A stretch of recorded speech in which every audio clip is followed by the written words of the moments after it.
जो राजस्थान में आरक्षण है वो अभी 64% था टोटल। 10% राजस्थान में जो अति पिछड़ा जो सवर्ण वर्ग है उनको था, और 5% आरक्षण था जो मोस्ट बैकवर्ड क्लास, जिसमें गुर्जर और कुछ अन्य जातियां हैं उनके लिए, जो नया लागू हुआ था। इससे पहले राजस्थान में जो ओबीसी है उसको 21% आरक्षण था, एसटी को 16% और एसटी को 12% आरक्षण था। जो अभी मानगढ़ धाम में जो बांसवाड़ा में अशोक गहलोत ने घोषणा की है कि हम ओबीसी आरक्षण बढ़ाकर 27% करेंगे, और उसमें 6% जो आरक्षण है वो अति पिछड़ी जातियां हैं जो ओबीसी की, उनके लिए रिजर्व रखा जाएगा। तो ये जातियां कौन सी है, पहले हम इनको जान लेते हैं। जो ओबीसी की मूल ओबीसी मानते हैं जिन जातियों को, ये वो जातियां हैं जिन्हें एक कैटेगरी में रखा गया है, जैसे सुनार, सुथार, चारण, सैनी, माली, कछवाहा। तो ये इस तरह की जो जातियां हैं, इन जातियों के लिए 6% अलग से कोटा रखा जाएगा। अब इसके पीछे की थोड़ा सा गणित हम समझ लेते हैं, क्योंकि राजस्थान में एक बहुत लंबे समय से जो ओबीसी की जो जातियां थी, जिसमें जाट जाति जो प्रमुख है, वो ये मांग कर रहे थे कि एक तो जातिगत जनगणना हो, और दूसरा राजस्थान में ओबीसी का आरक्षण बढ़ाकर 27% किया जाए।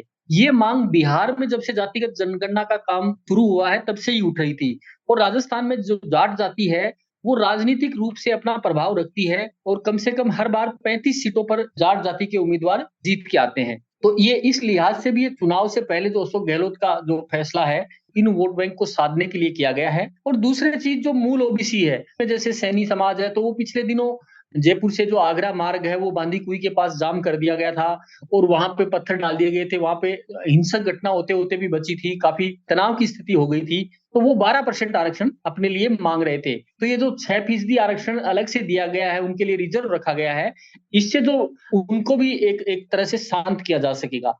आनंद जी, बीजेपी भी ओबीसी का मुद्दा उठा गहलोत सरकार को घेरती रही है। संख्या के आधार पर आरक्षण की मांग कई ओबीसी संगठन भी करते रहे हैं। तो क्या इस फैसले से वो संतुष्ट हो जाएंगे?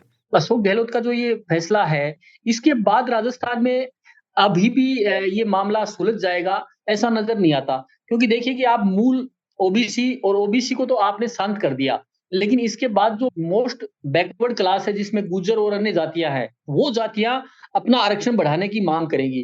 क्योंकि गुर्जर जाति को 5% आरक्षण मोस्ट बैकवर्ड क्लास में मिला हुआ है, तो वो जातियां अभी एक मांग करेंगी कि हमारा आरक्षण भी बढ़ाया जाए। इसी तरह ईडब्ल्यूएस, एससी और एसटी भी अपने लिए आरक्षण बढ़ाने की मांग करेगी, क्योंकि एसटी और एससी ने अभी हाल ही में जयपुर में एक बड़ा एक सम्मेलन किया था, जिसमें उन्होंने एससी का जो आरक्षण है वो 16% से बढ़ाकर 18% करने की मांग की थी, और एसटी का आरक्षण है उसे 12% से बढ़ाकर 14% करने की मांग की थी। तो ये सारी मांगे अभी उठेंगी, और ऐसा लगता नहीं कि ये मामला सुलझ जाएगा।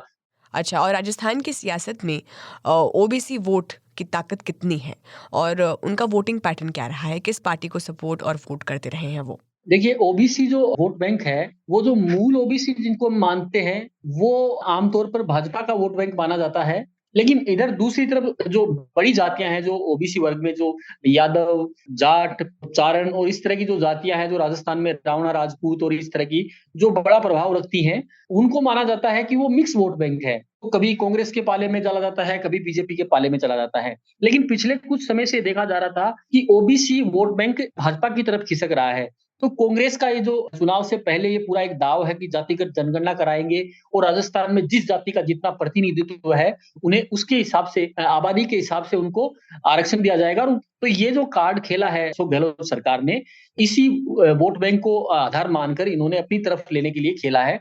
और राजस्थान में अगर बात करें हम कि इन जातियों की जो राजनीतिक हैसियत या राजनीतिक प्रतिनिधित्व कितना है, तो उसको देखें तो राजस्थान में करीब 100 सीटों पर ओबीसी वर्ग अपना प्रभाव रखता है। यानी आधी विधानसभा सीटों पर जो ओबीसी है वो अपना प्रभाव रखता है, और इतनी ही सीटों पर हमेशा ओबीसी वर्ग के जो नेता हैं वो चुनकर विधानसभा पहुंचते हैं। तो इस लिहाज से ये एक बड़ा वोट बैंक है, और कांग्रेस ने जो कार्ड खेला है वो इसी वोट बैंक को ध्यान में रखकर खेला है।